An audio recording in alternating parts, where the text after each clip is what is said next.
Salut à tous, c'est Pank de la chaîne, bienvenue sur cette vidéo qui aujourd'hui va parler de tests sur le Pank, vous faire un petit débrief après à peu près un mois de transe somnambulique centrée, plus SDL au quotidien. Ce qui va nous intéresser davantage, c'est l'SDL au quotidien. Je pense que ça pourra vous permettre, si vous avez envie de le tester aussi, de voir comment vous pouvez en bénéficier. Alors, dans un premier temps, je recadre le travail sur les trans constantes. Je le fais assez fréquemment depuis l'été dernier, depuis je crois juin dernier. On a eu un premier feedback sur 2 mois non-stop qui n'a pas été super brillant. J'ai repris il y a quelques mois avec une trans en hyperampéria, donc trans ascendante, où là j'ai pas trouvé ça non plus particulièrement intéressant au quotidien. Pour un petit peu retourner dans le principe de trans au quotidien, j'ai utilisé la trans somnambulique, c'est-à-dire être constamment dans un état de transe, et dès que j'émerge un peu trop, m'approfondir à nouveau, me réinduire, mais c'est pas vraiment le terme, on va dire me rediper pour maintenir la transe. Ce que j'ai voulu ajouter, c'était les centrages. Donc pour ceux qui connaissent un petit peu, je vous avais proposé il y a quelques années les points Cosmos, et je trouve que il y a un plus de travailler sur notre trans somnambulique plus centrage, bien plus que quand je faisais que trans somnambulique ou trans hyperampéria.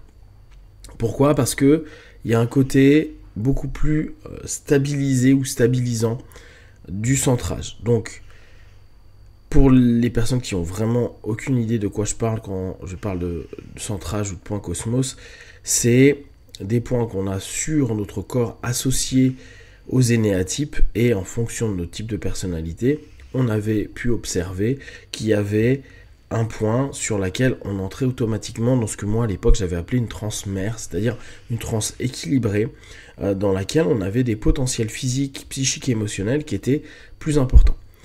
À l'époque j'avais fait pas mal de tests à voir, à le maintenir au quotidien, ce que ça faisait, et au bout d'un certain temps, j'avais eu des feedbacks qui n'étaient pas très positifs, notamment pas mal de douleurs, chose qui ne s'est pas passée avec l'association entre volontairement se mettre en transe somnambulique quasiment tout le temps, et dès que j'y suis, à la place de laisser la communication entre le conscient et le subconscient être constamment en train de dialoguer, je me centre, c'est-à-dire je porte mon attention vers mon centrage.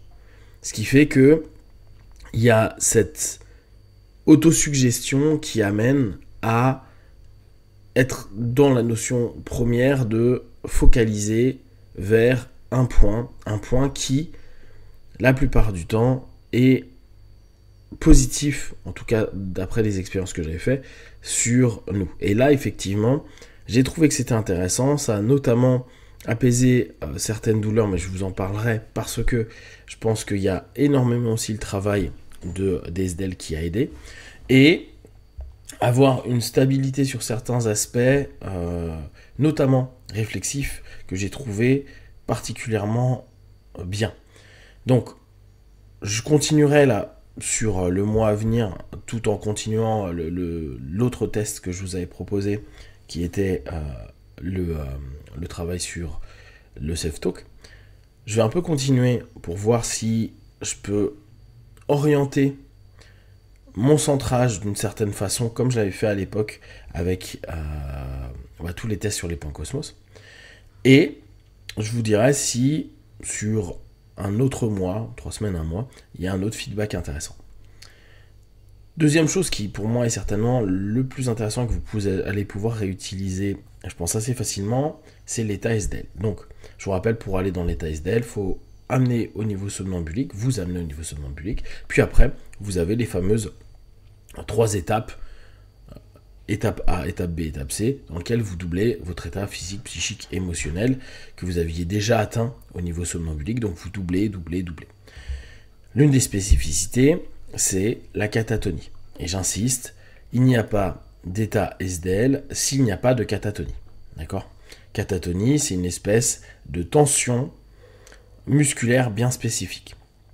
Donc, aller vers les SDL, c'est quelque chose qui, tout comme votre auto-hypnose ou tout comme tout exercice que vous allez faire psychiquement ou physiquement, ne répond que si vous avez régulièrement travaillé, et vous allez vous rendre compte que plus vous l'avez fait et plus ça sera simple à faire.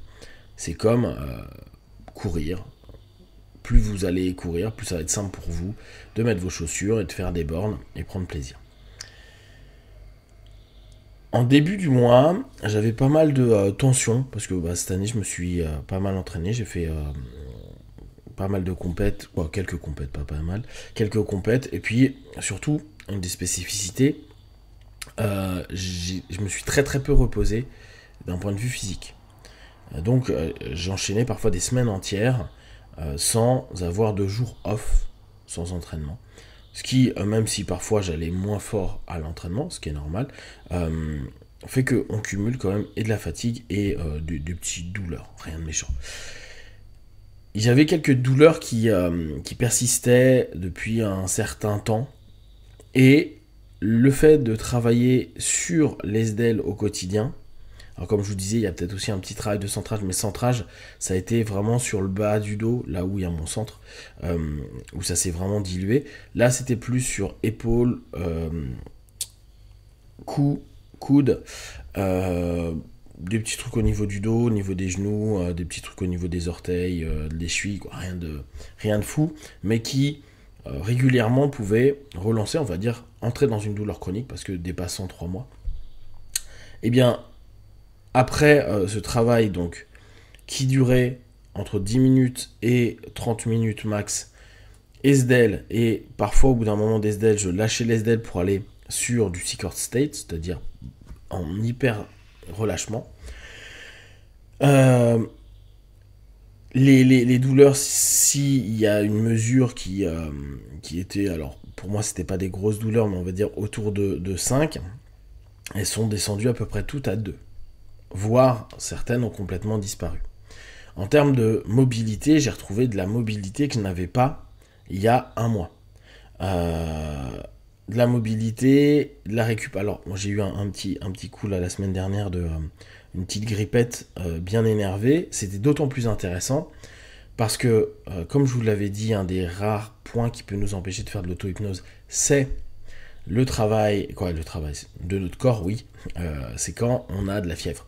Et là, j'ai eu pas mal de fièvre, donc c'était intéressant de me mettre sous une douche froide pour aller au niveau SDL, pour, par moment, parce que j'avais des quintes de toux qui pouvaient durer très longtemps, me poser et arrêter au moins pendant 10 minutes, un quart d'heure des quintes de toux, un petit peu me reposer, rentrer dans un petit état qui me permettait de récupérer, ce qui fait que sur les 3-4 jours où j'ai quasiment pas dormi, j'étais un peu fatigué, certes, j'avais toujours de la fièvre, mais j'ai réussi à aller m'entraîner, j'ai réussi à faire pas mal de petits trucs.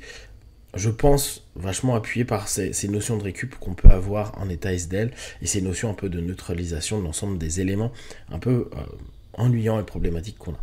Donc, je pense vraiment que l'état SDL, c'est quelque chose que vous devriez bosser au quotidien, quand vous avez des petits pets, mais même quand vous n'en avez pas, juste pour vous recentrer, je reviens sur cette notion de centrage, pour vous permettre aussi de faire un boulot, quand on a des petits pets comme par exemple une petite grippe et autres, par moment ça nous donne un petit plus pour se sentir un peu mieux, pour mieux passer la période qui est pas cool, et ne pas partir dans des états qui sont trop négatifs vis-à-vis de soi-même, parce qu'on n'arrive pas à se soigner facilement.